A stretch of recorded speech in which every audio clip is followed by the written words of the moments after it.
2020 21 आणि 24चा संदर्भ झाला होता. 2021च्या बाबतीमध्ये अंतिम सुनावणी झाली आहे आणि कंपनीस लेखीमध्ये सादर करण्याची 10 सप्टेंबर तारीख दिलेली आहे.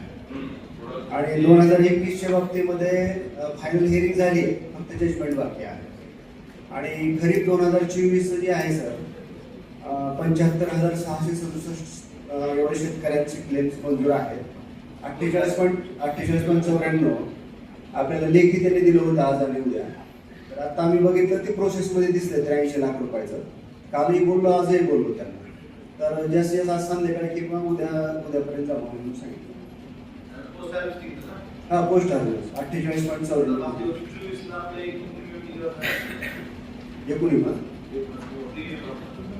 प्रीमियम जे आहे ते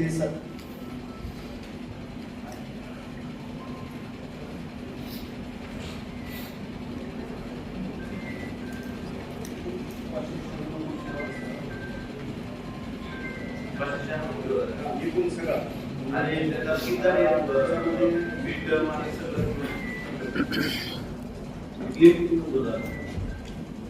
प्रीमियम 596 कोटी पूर्ण हो पूर्ण त्यातले 3 मिळाले.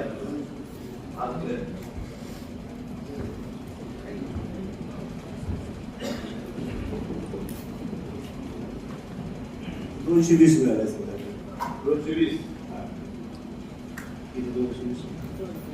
220 मिळाले सर. 220 कोटी. 300 कोटी. हा सर. ते 596 म्हणजे तुम्ही 80,000 प्रमाणे म्हणलं तरी 596 पैकी 220 कोटी. आणि हे 21 हा सर. 180,000 596 पैकी 220 हा.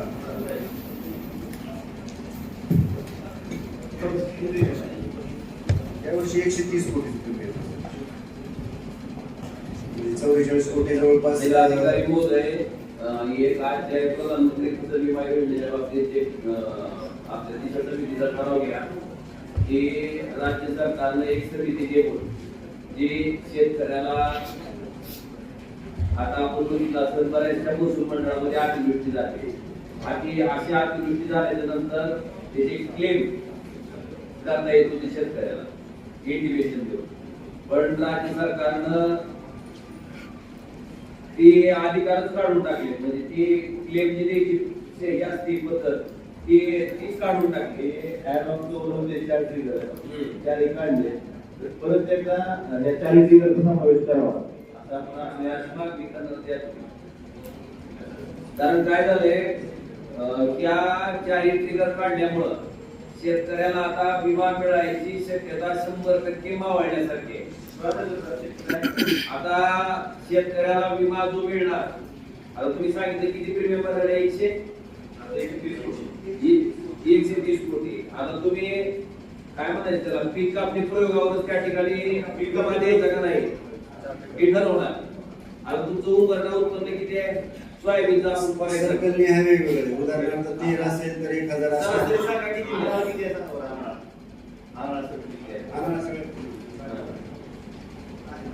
आपल्या जिल्ह्यात सगळ्यात कमी आम्हाला असेल तर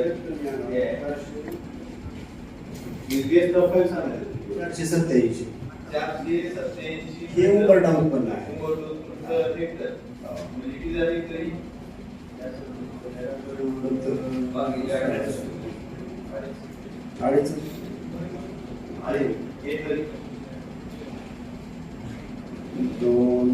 दोनच्या आसपास समजा 1.90 वगैरे असतील. 1.90 वगैरे असतील.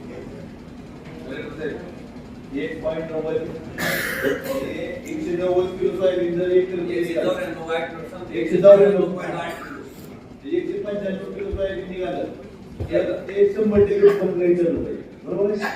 आणि 194 पेक्षा 195% जर कमी आलं तरच नुकसान भरपाई मिळेल. पण हे ऍडव्हान्स असल्यामुळे आपण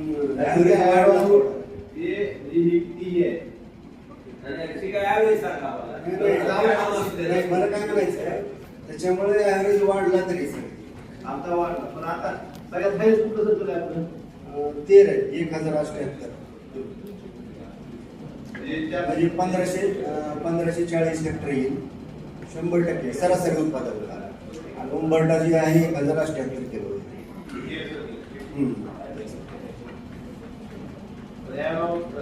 हे पण अजून 10 क्विंटल आहे ना. हे 10 क्विंटल ही उंबरटा हे जे साहेब आम्हाला फक्त ह्या प्रश्नाचं उत्तर द्या.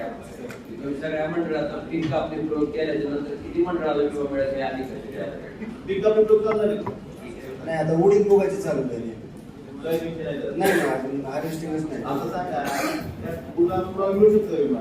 उंबरठा सुरू झाला नाही. पुन्हा नाही. अजून एक साहेब काय झालं, हे आपण नुकसान भरपाईचा विषय आहे. एक तर सततच्या पावसात बऱ्याच ठिकाणी आता आम्ही बऱ्याच ठिकाणी शास्त्रज्ञ पाऊस काय बोलतो. आता पाऊस जरी 5 दिवस झाला तरी शेणकारपा म्हणजे ह्युमिडिटीमुळे आणि सारखं पाऊस लागतो. शेणकारपा आहे, फळमाशीमधल्या दारिद्र्य आलेले आहे, परत मानकूज आणि मूळकूज हे 4 परिणाम झाले आणि ह्याच्यामुळे उत्पन्नात कमीत कमी 50% घट झाली आणि शास्त्रज्ञांनी सांगितलं. तर आता जे सरकार प्रत्येक आपल्या म्हणजे कॉम्प्लिमेंट करते त्याचं पुढे कॉम्प्रोमाइज करायचं. परवा आम्ही 10 फूट पण परत मिळणार नाही आपली. आता कसं आहे, विमान ह्यावर मिळणार नाही. एवढी एक संधी आहे, एवढा एक शेतकऱ्यांना संधी आहे, तर ती पण आपण चालू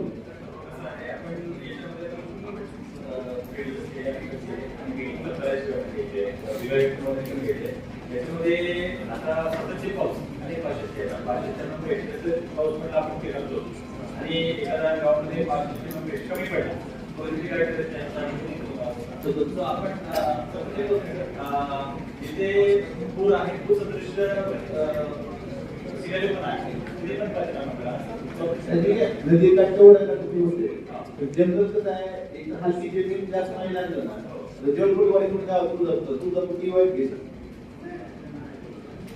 तुळजापूर तालुक्यात जे गाव आहे तर पावसामुळे 50 टक्के नाही झाले. सगळं ते पाणी लागून झालं. अशी काय परिस्थिती आहे. त्यामुळे तुम्ही नदी काठचं ओढ्याकाठचं पाणी आहे पण मी एकदम बरं म्हणून आपण मला प्रत्येक जास्त पाण्याचं नुकसान होतं. पाणी लागलं जास्त खराब होतं. त्यामुळं आमचं म्हणणं हे जे 4 महिने सांगितलं आम्ही तुम्हाला त्याच्या आधारे सगळ्यांनी मुलं जिल्हाधिकारी साहेब आता यांनी सांगितलं उंबरठा उत्पन्न समजा तेर सर्कलचं आपल्या अख्ख्या जिल्ह्यात सगळ्यात हायेस्ट आहे आणि आराळा सर्कलचं सगळ्यात लोएस्ट आहे. हायेस्ट आणि लोएस्ट जरी आपण एकत्र केलं आणि सरासरी काढली तर साधारणतः हेक्टरी अर्धा क्विंटल अर्धा ते पाऊण क्विंटल म्हणजे असंच की आता हे 1000 म्हणल्यानंतर 15 क्विंटलच्या आसपास येईल. त्याची सरासरी म्हणजे की 7.5 क्विंटल एकरी 1000 असते. 4 क्विंटल ती 4 झाली. एका एकरात पीक कापणी प्रयोगाच्या नंतर 4 क्विंटल पेक्षा कमी जर सोयाबीन आलं तर विमा कंपनी आपल्याला विमा देणार आहे. म्हणजे विचार करेल देण्यावर त्यामुळे विमा मिळायचा तर विषय नाही. कारण पुढे प्रयोग केल्याच्या नंतर कुठं निघणार एकही मी आम्ही खात्रीनं सांगतो कुठलंही सर्कलिंग सापडणं कठीण आहे. आणि दुसरा विषय मी त्याच्याबद्दल बोलत होते आता अतिवृष्टीबद्दल. जिल्हाधिकारी साहेब अतिवृष्टी झाली काही काही ठिकाणी 168 मिमी पाऊस झाला आहे काय महसूल. आपली काही कृषी सहाय्यक काही आपली तलाठी तलाठ्याचा विषय नाही पण काही 72 कृषी सहाय्यक म्हणायचे आमच्याकडे क्षेत्र देणार काय काम मुळे उठले होते. तसं बघायला गेलं आम्ही विरोधी पक्षात आहे. उद्या सरकारनं नाही मदत दिली तर आम्हाला ओढणाऱ्या सगळ्यात मोठं माध्यम आहे एकदम चांगलं आहे आम्हाला आमच्या राजकीय दृष्टीला. पण तरी आम्ही काय म्हणतो जेव्हा शेतकऱ्याला मदत मिळायला पाहिजे आपण त्याच्या पोटावर मांडायच्या मार्केट पडायचं ही आमची भूमिका आहे. आणि जेव्हा अक्षरशः निरंतर म्हणून क्षेत्र कळवते आणि जर नुकसानच झालं नाही म्हणून खात्यात कृषी सहाय्यकाचे जर अहवाल आले तलाठ्याचे जर अहवाल आले काय मदत मिळणार आहे शेतकऱ्याला. धाराशिव झालता सर विषय. बघ माझी जिल्हाधिकारी महोदय विनंती इतकीच आहे की नुकसान झालेलं आहे जरी ते डोळ्याला दिसत नसेल तरी आमदार साहेबांनी सांगितलं की मानकूज गुळकूज शेणकरपा आणि तुमचा गोडमाशी त्याच्यामुळं त्या पिकाचं 50% पेक्षा जास्त नुकसान हे झालेलं आहे. हे स्वतः विद्यापीठाचे शास्त्रज्ञ त्या ठिकाणी सांगितले. तर आमची विनंती एवढीच आहे की जिथं जिथं अतिवृष्टीमध्ये धाराशिव जिल्ह्यामध्ये महसूल मंडळ बसले त्या महसूल मंडळाचं हे नुकसान प्रत्येकाच्या शेतात झालंय. असं गृहीत धरून पेरणी योग्य जेवढं क्षेत्र असेल किमान त्याच्या 80% क्षेत्र असेल तरी पंचनामे प्रत्येक तुमच्या कृषी सहायकाला कंपल्सरी करायला लावा अशी विनंती आहे तुम्हाला. कारण आपण देणार तर हेक्टरी मदत किती 8,500 रुपये 8,500 रुपयामध्ये जर नुकसान भरून येत नाही. कारण 3400 रुपये साधारण. हेक्टरी 3400 रुपये 3400.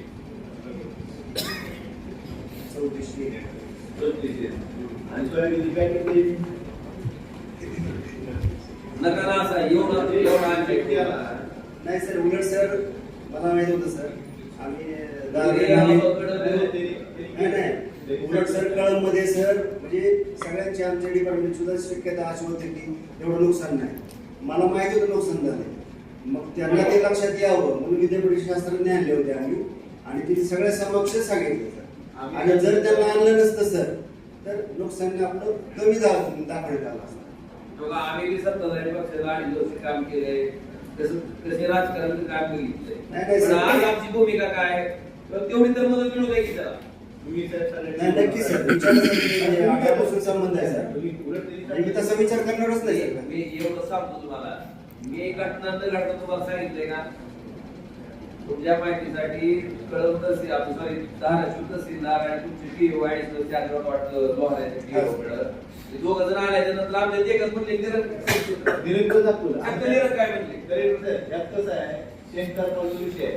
सुलभीत दिसत नाही त्याला 8-10 दिवस जाऊन पाऊस पडतो मग ते हळूहळू दिसायला लागतं. शेतकऱ्याला कळत नाही आणि थोडं माझ्या ते झाड विकायला कळत नाही. आता ही बातमी करता नाही हे निकष शेतकऱ्याच्या मालपूर वगैरे त्याच्यामध्ये तुम्ही त्यामध्ये काय सर 8 दिवस पाणी साठलं की मूळकुज आणि मानकुज आणि शेंगा कापायला लागतं. हे सर्व चालू असताना आपल्याला सुरुवातीला पाणी असताना दिसत नाही. 4 दिवस सर्व चालू असताना ते दिसलं की लगेच नुकसानीमध्ये येत असेल. तुम्ही जर बघितलं ना गोडमाशीचा प्रादुर्भाव प्रत्येक गोड सोयाबीन एवढं पोट तुम्ही प्रत्येक गोड त्याचा प्रादुर्भाव आहे गोडमाशीचा. प्रत्येक म्हणजे एक पीक नसतं एकही सोयाबीनचं काठ मास नसेल की गोडमाशीला तुम्ही आपल्या जिल्ह्यातल्या कुठल्याही सगळ्यात चांगल्या सोयाबीन जावा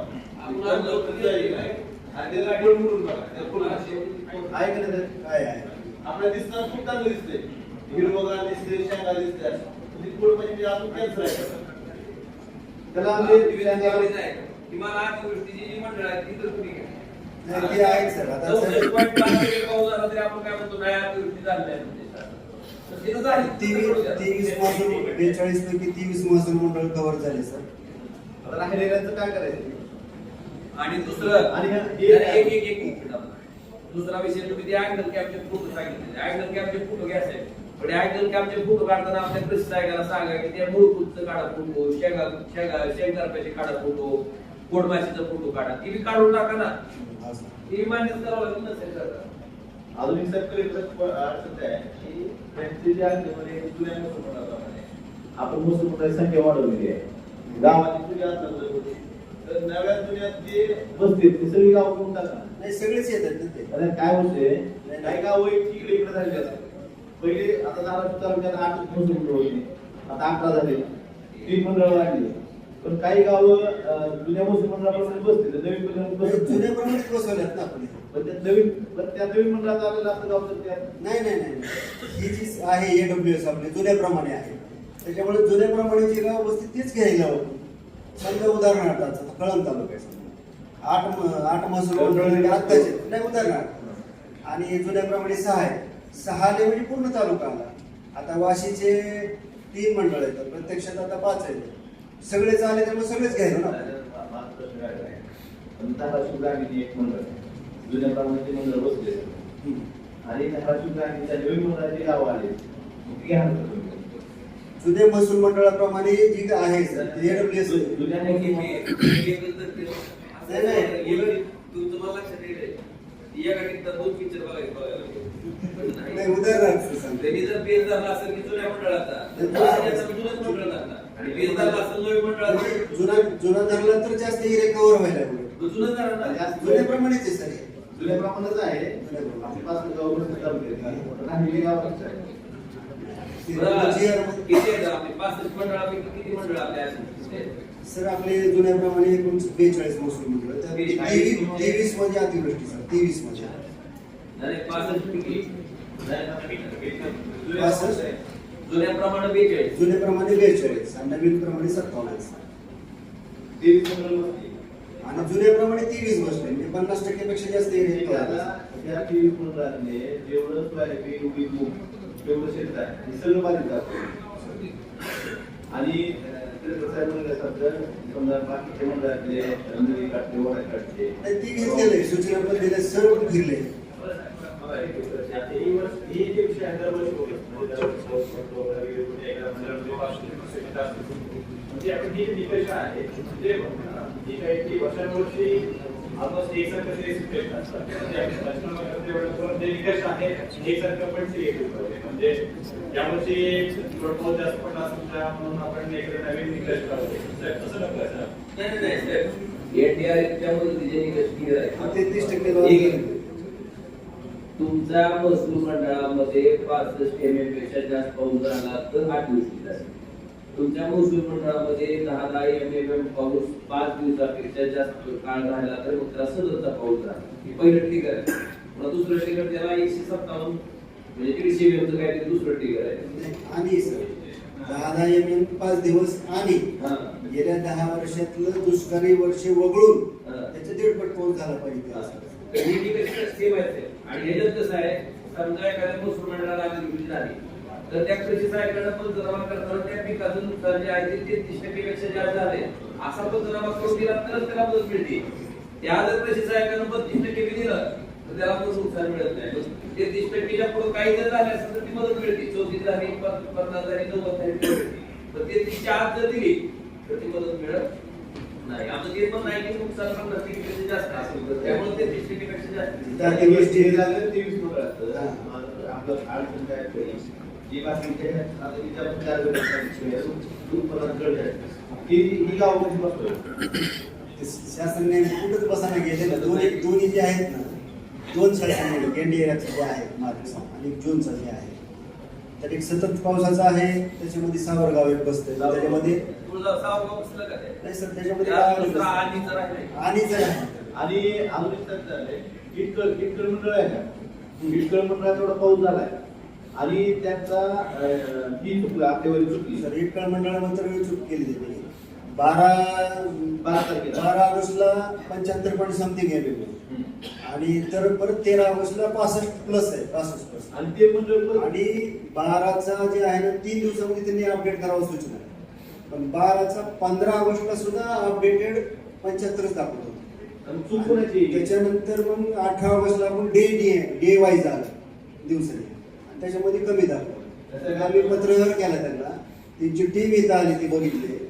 मग तिने आम्हाला लेखी उत्तर दिलं नाही पण त्यांनी म्हणले त्या सगळ्यांचा प्रॉब्लेम होता तर ते उत्तर का दक्षिण सोलापूर इटकळ जवळ जे आहे कोणचं त्या रेंजमध्ये त्यांनी कव्हर केलं असं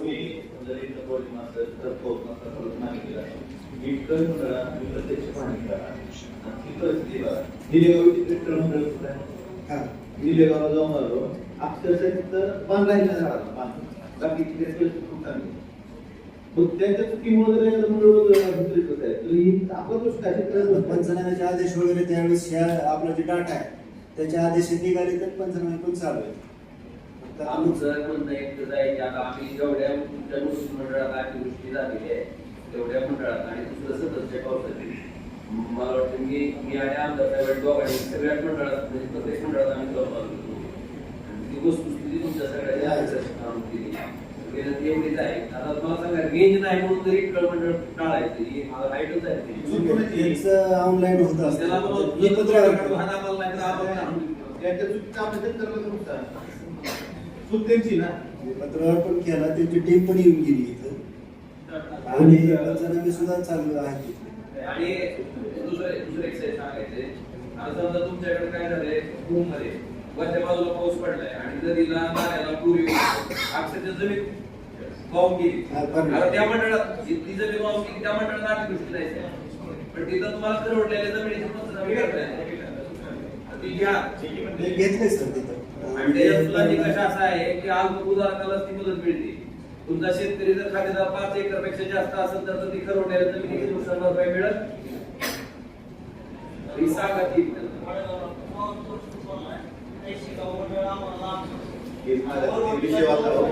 आणि वीट अंतर्गत जे आहे ना प्रत्येक ग्रामपंचायतला ते त्या सुद्धा गेलोय हा. की आता महसूल तुमचं जे काय म्हणायचं ऑटोमॅटिक वेदर स्टेशन हा, वेदर स्टेशन अख्ख्या मंडळात किती आहे? एका मंडळात एकच.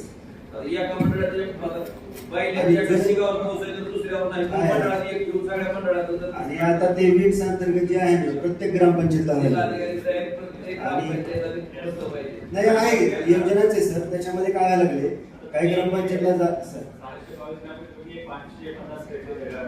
हा जागा मिळाली. काही ठिकाणी जागेचा इश्यू आहे. ग्रामपंचायतीला पण रेल्वे स्टेशन पुढे त्यांना टाकतात ते ग्राहकाला भरायचं हो हो सर.